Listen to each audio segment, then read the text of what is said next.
Ovazza ha almeno 2 incontri personali con Mussolini.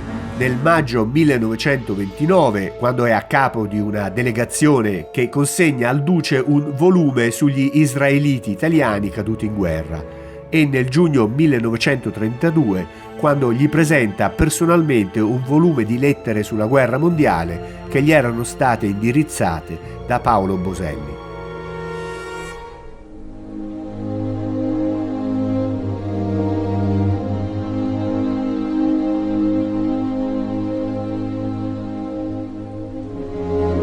Fin dal dopoguerra, Ettore Ovazza si è espresso in modo aspramente critico contro il sionismo, una linea che mantiene ferma e anzi radicalizza negli anni, sintetizzando infine il proprio profondo dissenso nell'opera Sionismo Bifronte del 1935, raccolta di articoli apparsi in La nostra bandiera. Dal 1934 la situazione politica di particolare tensione creatasi nei confronti dell'ebraismo italiano, innanzitutto per le aspre critiche rivolte da settori del fascismo verso il movimento sionista, lo conduce a impegnarsi in prima persona nelle organizzazioni ebraiche.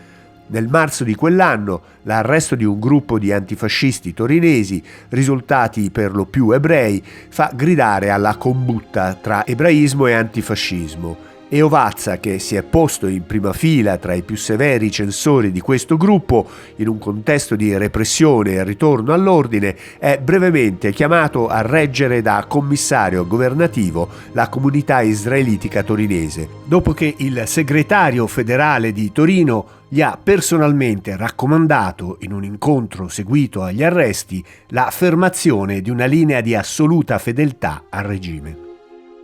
L'impegno di Ovazza si concretizza in quei mesi nella sua opera forse più nota e rappresentativa, la fondazione nel maggio del periodico che si definisce ebraico e fascista La nostra bandiera, espressione di una linea assimilazionista in termini religiosi e recisamente antisionista in politica. Mentre si accentua il controllo del Ministero dell'Interno tra la fine del 1934 e il principio del 1935, 3 membri del gruppo della nostra bandiera, tra cui Ovazza, sono cooptati nel Consiglio dell'Unione delle Comunità Israelitiche per sanare i conflitti interni all'ebraismo e rassicurare il governo. Della polemica antisionista di Ovazza si serve Paolo Orano nel pamphlet antiebraico Gli ebrei in Italia del 1937, nel quale prende a bersaglio anche gli ebrei fascisti come Ovazza, per la loro persistente separatezza e spirito di elezione. Nella replica di Ovazza, né il problema ebraico, risposta a Paolo Orano del 1938, si trovano la difesa della dignità ebraica e il contributo degli ebrei alla patria italiana. Le limitazioni imposte alle attività di Ovazza dalle leggi razziali del 1938 sono solo parzialmente attenuate dalla discriminazione della famiglia per meriti di guerra. Se sopraggiunte le persecuzioni fasciste, egli ha formalmente rinunciato all'iscrizione alla comunità israelitica di Torino, nell'ottobre 1939 chiede di esservi riammesso in quanto il suo attaccamento alla religione di Israele non si è mai affievolito, mentre il suo precedente distacco è avvenuto per un'affermazione nazionale italiana da cui ha esulato ogni motivo religioso.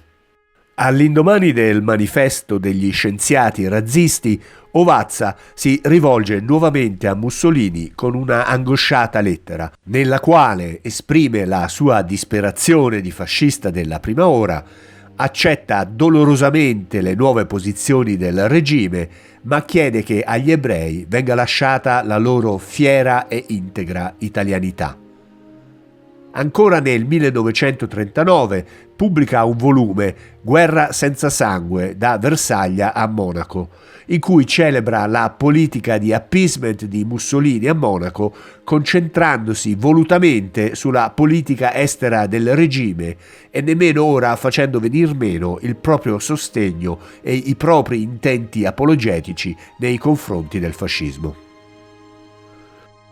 Dopo le leggi razziali, parte della famiglia degli Ovazza si salverà rifugiandosi in Uruguay come il fratello maggiore Alfredo o a New York come il minore Vittorio. La famiglia di Ettore non avrà invece scampo. Legato al regime fascista e illuso che nulla sarebbe capitato a lui e ai suoi cari, l'uomo si rifiuta di lasciare l'Italia. Ma con l'8 settembre 1943 e la fine dell'alleanza italo-tedesca, tutto cambia. Le SS iniziano a catturare e a uccidere gli ebrei italiani. Prima ancora del rastrellamento del ghetto di Roma, i primi omicidi di massa degli ebrei avvengono sul Lago Maggiore da parte del primo battaglione del secondo reggimento della prima divisione Panzer SS Leibstandarte SS Adolf Hitler, che staziona sulle rive del lago. All'inizio di ottobre Ettore Ovazza si trova con la moglie Nella Sacerdoti e i figli Riccardo ed Elena nell'hotel L'Iscam di Ressonay-Saint-Jean in Val d'Aosta. Dopo aver liquidato i propri beni, intendono fuggire nel Canton Vallese. Riccardo si unisce a un gruppo di prigionieri croati e cerca di raggiungere la Svizzera prima della sua famiglia, ma è arrestato dalla polizia di confine svizzera che lo conduce a Briga e lo mette su un treno diretto in Italia. Nella stazione di Domodossola è denunciato e arrestato dalla polizia segreta militare tedesca, che lo traduce nella scuola elementare per fanciulle di Intra, usata dal battaglione della Leibstandarte SS Adolf Hitler, capeggiato dal Obersturmführer Gottfried Meyer. Dopo avergli fatto rivelare il nascondiglio della sua famiglia, le SS lo uccidono e il 9 ottobre bruciano il suo cadavere nella stufa della cantina della scuola. Lo stesso giorno un'unità delle SS raggiunge la valle di Ressonay, cattura la famiglia e la trasporta ad Intra. L'11 ottobre la famiglia Ovazza fa la stessa fine. Uccisi, i corpi sono poi bruciati nella caldaia della scuola. Nel 1954 ha luogo presso la sezione di Klagenfurt del Tribunale Popolare Austriaco di Graz il processo contro l'Obersturmführer Gottfried Meyer, accusato di essere responsabile dell'assassinio della famiglia Ovazza.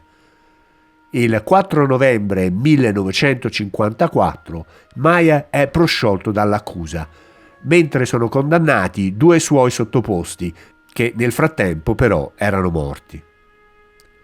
Il 2 luglio 1955 il Tribunale Militare di Torino condanna in contumacia Meyer all'ergastolo, ma la Repubblica Austriaca non concede l'estradizione in Italia. Negli anni 60 falliscono 2 altri tentativi di riaprire il processo. Gottfried Meyer vivrà indisturbato in Carinzia come direttore di scuola sino alla morte, avvenuta nel 1970, all'età di 59 anni. Si racconta che Gottfried Meyer, dopo aver fatto cancellare ogni traccia dei delitti, abbia detto: «Le pareti non hanno né occhi né orecchie».